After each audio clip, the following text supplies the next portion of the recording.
అధికారంలో ఉన్నప్పుడు ఇష్టం వచ్చినట్లు కొడాలి నాని మాట్లాడారు. ఇష్టం వచ్చినట్లు ప్రేలాపనలు చేసి అధికారం పోగానే దాచుకున్నారు. రాజకీయాల్లో ప్రతిపక్షంలో ఉండి ఫైట్ చేయాలి. కానీ ఇప్పుడు ఎక్కడో దాక్కున్నారు. అధికారంలో ఉన్నప్పుడు మీడియా వాళ్ళతో ఇష్టం వచ్చినట్టు మాట్లాడారు. తెలుగు భాషపై దాడి చేసిన వ్యక్తి కొడాలి నాని. సొంత బలంతో గెలిచానని చెప్పిన వ్యక్తి ఇప్పుడు ఎలా ఓడిపోయాడు? నీ భాష హేయం. సున్నం పెట్టిన వ్యక్తికి సున్నం పెట్టావు. ట్వీట్లు ఎందుకు, డైరెక్ట్ గా మాట్లాడు. ట్వీట్ చేసే స్థితికి వచ్చాడు అని ప్రభుత్వ వైపు గన్నవరం ఎమ్మెల్యే యార్లగడ్డ వెంకట్రావు అన్నారు. శాసనసభ్యుడు ఎవరు కానీ గొడ్డగాడాలు కూడా మాట్లాడిన అతను వాళ్ళు ట్వీట్లు చేయటం వల్ల సమాజం హర్షిస్తుందని నేను భావిస్తున్నాను. అతను అధికారం ఉన్నప్పుడు విర్రవీగి చంద్రబాబు నాయుడు గారిని విమర్శించి ఏది పడితే అది మాట్లాడి అతని స్థాయిని అతను తగ్గించుకున్నాడు తప్ప చంద్రబాబు గారికి ఏం నష్టం జరగదు. చంద్రబాబు నాయుడు గారి కుప్పంలో గెలిస్తే బూట్లు పాలిష్ చేస్తాను అవి మీరు అడగాల్సిన అవసరం ఉంది. అది మీరు ఎక్కడ అడుగుతారని అతను ట్వీట్ చేసి ఉంటాడు. తన ట్విట్టర్ అకౌంట్ నుంచి ట్వీట్ చేయడం కారణం అదని నేను భావిస్తున్నా.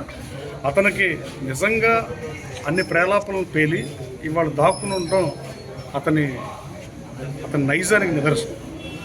రాజకీయాల్లో ప్రతిపక్ష పార్టీ ఉన్నప్పుడు ఫైట్ చేయకుండా ఎక్కడో కూర్చొని ట్వీట్లు పెడుతుంది. అంతకుముందు మీ మీడియా సోదరులతో ప్రతిరోజు పొద్దున సాయంత్రం మాట్లాడమాట వాస్తవం కదా. ఈ సంవత్సరంతో ఆర్ఎన్బి గెస్ట్ హౌస్లో కూర్చొని అలాగే అన్నీ హేయంగా మాట్లాడటం, అసభ్యకరమైన పాదజాలంతో భాష మాట్లాడటం. అతను ఇక్కడ తెలుగుదేశం పార్టీలో 2 సార్లు శాసనసభ్యుడిగా గెలిచి చంద్రబాబు నాయుడు గారు ఇవాళ గెలిపించలేకపోయారని చెబుతారు. ఆ గెలిపించినప్పుడు ఆయన గెలిపించాడు, ఇతను గెలిచాడు. మొదటిదాకా తన సొంత బలం మీద గెలిచానని చెప్పిన పరిస్థితి. మరి మొన్న ఓడిపోయినప్పుడు ఎలా ఓడిపోయాడు?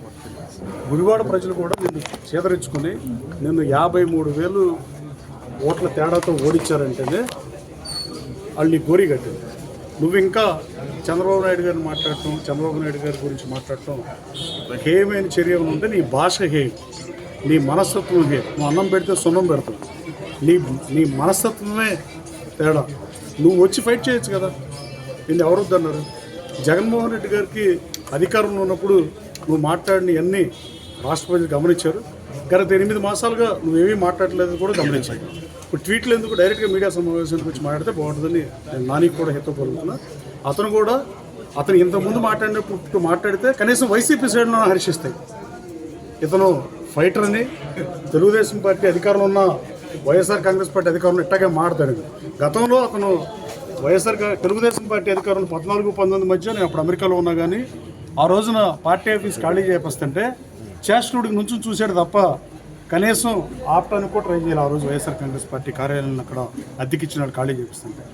ఇక్కడ విజయవాడ సెంట్రల్ శాసనసభ్యుడు బోండమ్మ గారు అసెంబ్లీలో తోలనాడితే దానికి కౌంటర్గా ఇచ్చేస్తాను ప్రకల్పాలు పలికి ఇవన్నీ కేవలం మీడియా ముఖంగా మీడియా దగ్గర చెప్పే సొల్లు కబుర్లు తప్ప అసలు బీపులు ఉంటే, నేను గుడివాడ మీటింగ్లో చెప్పాను, బీపులు ఉంటే సినిమాలకు బీపు ఉన్నట్టు మీడియాకు కూడా బీపు ఉంటే కొడాలని మాటేది ఏముండదు, అన్ని బీపులే ఉంటాయి. సో ఇప్పుడు ట్వీట్లు చేసే స్టేజ్కి వచ్చాడు. ఆ ట్వీట్లకు స్పందించాల్సిన అవసరం ఉందని నేను భావిస్తున్నా. తెలుగు భాషకు కూడా హేయమయంగా మాట్లాడటం అతనికే సాధ్యమైంది. అలాగే పెద్దిరెడ్డి రామచంద్రరెడ్డి గారు వీళ్ళందరూ వాళ్ళు మాట్లాడుతున్నారు. పెద్దిరెడ్డి రామచంద్రరెడ్డి గారు గతంలో భరత్ని మంత్రిని చేస్తాం, చంద్రబాబు నాయుడు గారిని ఓడించండి, కుప్పం ప్రజలకు పిలిపిస్తానని చెప్పాడు. ఆ రోజున భరత్ బీసీలకు మంత్రి ఇద్దాం అనుకున్న కృతనిశ్చయంతో ఉండుంటే ఆ రోజు ఎమ్మెల్సీ ఉన్న భరత్కి ఎందుకు మంత్రి పదవి ఉన్నారు? కుప్పం ప్రజలు ఎవరన్నా అమాయకుల? రాష్ట్ర ముఖ్యమంత్రిగా ఉండే చంద్రబాబు నాయుడు గారు కుప్పంలో ఓటమే ఎరుగుని నాయకుడిని ఆ రోజున కుప్పంలో మీరు ఓడిస్తే మేము మంత్రి ఇస్తానంటే కుప్పం ప్రజలు విఘ్నులు వాళ్ళు ముఖ్యమంత్రి గారు కావాలని కోరుకున్నారు తప్ప వీళ్ళు ఇచ్చే మంత్రి పదవి అబద్ధాలు చెప్పిందని నమ్మల.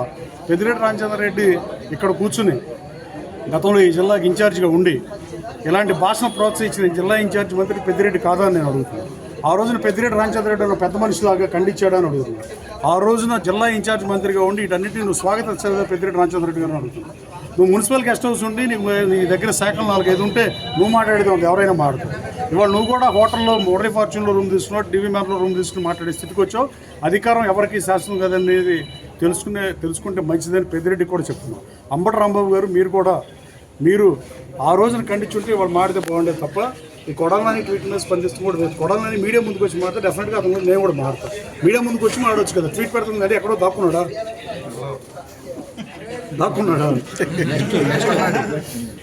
దయచేసి ఆలోచన చేయాలి. కొడాలని కూడా భాష మీద నువ్వు క్లాసులు తీసుకుంటే బెటర్ అని నేను భావిస్తున్నాను. ఏదైనా స్పోకెన్ ఇంగ్లీష్ లాగాను, స్పోకెన్ తమిళ్ లాగాను, స్పోకెన్ కన్నడ లాగాను తెలుగు భాష మీద క్లాసులు తీసుకుని నువ్వు ఆంధ్రప్రదేశ్ రాష్ట్రంలో మాట్లాడితే బాగుంటుందని నేను భావిస్తున్నాను. Thank you.